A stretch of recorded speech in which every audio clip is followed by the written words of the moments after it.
আসসালামু আলাইকুম ব্যারিস্টার হাসান। ওয়ালাইকুম আসসালাম। এখন আমরা জানি যে আইএলআর এর যে টাইম পিরিয়ডটা চেঞ্জ হবে আর্ন সেটেলমেন্টে, এই প্রপোজালটার বিরুদ্ধে আইনগতভাবে একটা অর্গানাইজেশন চ্যালেঞ্জ করার চেষ্টা করছে। এই ব্যাপারটার ব্যাপারে যদি আপনার কোনো আপডেট থাকতো। এটার আপডেট দেওয়ার ব্যাপারে আমি একটু পিছনের দিকে ফিরে যাই। সেটা হচ্ছে যে নভেম্বর মাসে একটি কনসালটেশন লঞ্চিং করা হয়েছিল। সেটা হচ্ছে যে কোয়ালিফাইং পিরিয়ড ফর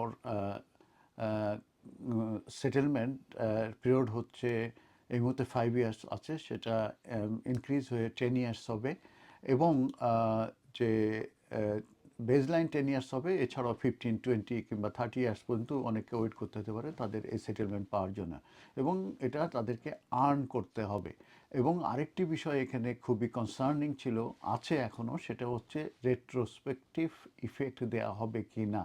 তার অর্থ এই যে যারা অলরেডি ইউকেতে এসে গেছে এবং যারা অপেক্ষা করছে আইএলআর অ্যাপ্লিকেশন করার জন্য, কাছাকাছি চলে আসছে কিংবা তাদের এখনও কিছুটা বাকি আছে কিংবা তারা অলরেডি এসে গেছে, তাদের জন্য কি এটা অ্যাপ্লিকেবল হবে কি না।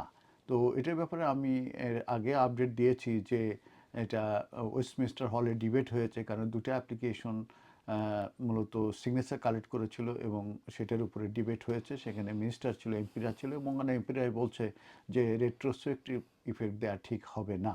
এখন আমি যেটা আপডেট দেবো সেটা হচ্ছে যে এই রেট্রোস্পেকটিভ যে ইফেক্ট দেওয়ার ব্যাপারে অন আনসেটেলমেন্টের, সেটাকে কিন্তু এই যে লিগ্যাল চ্যালেঞ্জের সম্মুখীন হতে পারে।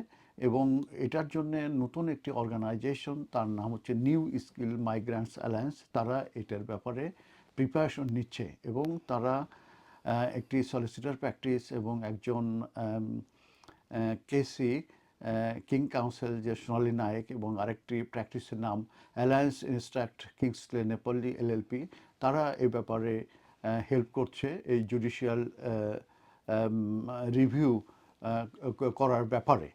তো একটি রিপোর্ট আমরা পেয়েছি, সেটা হচ্ছে ন্যাশনালে, সেটা গত 18 ফেব্রুয়ারি 2026, এবং সেখানে নিউ অর্গানাইজেশন, যেটা নাম আমি আগে বলেছি যে স্কিল মাইগ্রেন্টস অ্যালায়েন্স, তারা প্রিপেয়ারিং করছে একটি লিগ্যাল চ্যালেঞ্জ করার জন্য এগেনস্ট যে plans by the government to retrospectively extend the 5 years qualifying period for indefinite leave to remain under its new earned settlement policy. Under new earned settlement policy আন্ডারে মূলত এই যে 5 years থেকে 10 years করা হবে, এই বেসলাইন যে 10 ইয়ার্স হবে, এটার রেট্রোস্পেক্টিভ যে ইফেক্ট তারা দিতে চাচ্ছে গভর্নমেন্ট এবং হোম অফিস, সেটার বিরুদ্ধে তারা আইনি চ্যালেঞ্জ করার জন্য কিন্তু প্রিপারেশন নিচ্ছে। এবং সেই ক্ষেত্রে এই স্কিল মাইগ্রান্টস অ্যালায়েন্স তারা লঞ্চিং করেছে একটি ওয়েবসাইট এই গত 18 ফেব্রুয়ারিতে। এবং সেখানে তারা ডিসক্রাইব করেছে তাদেরকে যে কমিউনিটি লেড ইনিশিয়েটিভ তারা রিপ্রেজেন্টিং করবে স্কিল মাইগ্রান্টস এবং তাদের যে ফ্যামিলি আছে সারা ইউকে জুড়ে, তাদেরকে রিপ্রেজেন্ট করবে। এবং এই গ্রুপ, তারা বলছে যে তারা অ্যাডভোকেটস করবে on behalf of the approximately 1.6 million workers, businesses and individuals, যারা মূলত এই যে রেট্রোস্পেকটিভ ইফেক্ট যদি দেয়া হয়ে থাকে সেখানে কিন্তু তারা অ্যাফেক্টেড হবে। অতএব 1.6 মিলিয়ন এই ইন্ডিভিজুয়াল, তাদেরকে কিন্তু তারা এই সাহায্য দেবে এই by way of challenging the new rules. এবং এটা মূলত হেলথ কেয়ার সেক্টর, তারপরে ইনফ্রাস্ট্রাকচার অ্যান্ড টেকনোলজি, যে যে সেক্টরগুলো আছে এই সেক্টরের ভিতরে। তো অ্যালায়েন্স তারা তারা বলছে তাদের উদ্দেশ্য হচ্ছে চ্যালেঞ্জ করা প্রপোজড রেট্রোস্পেকটিভ চেঞ্জ যেটা হবে টু ইমিগ্রেশন পলিসিতে। এবং এই ক্ষেত্রে তারা তারা এক্সটেন্ড করতে চাচ্ছে the settlement route for skill migrants from 5 years to 10 years or potentially 15 year, যেটা বলেছি হোম অফিস যেটা করতে চাচ্ছে। তারা আর্গু করছে যে মাইগ্রান্টস যারা অলরেডি ইউকেতে এন্টার করেছে আন্ডার এক্সিস্টিং রুলস, সেই ক্ষেত্রে কিন্তু তাদের legitimate expectation for of settlement হচ্ছে আফটার 5 ইয়ার্স।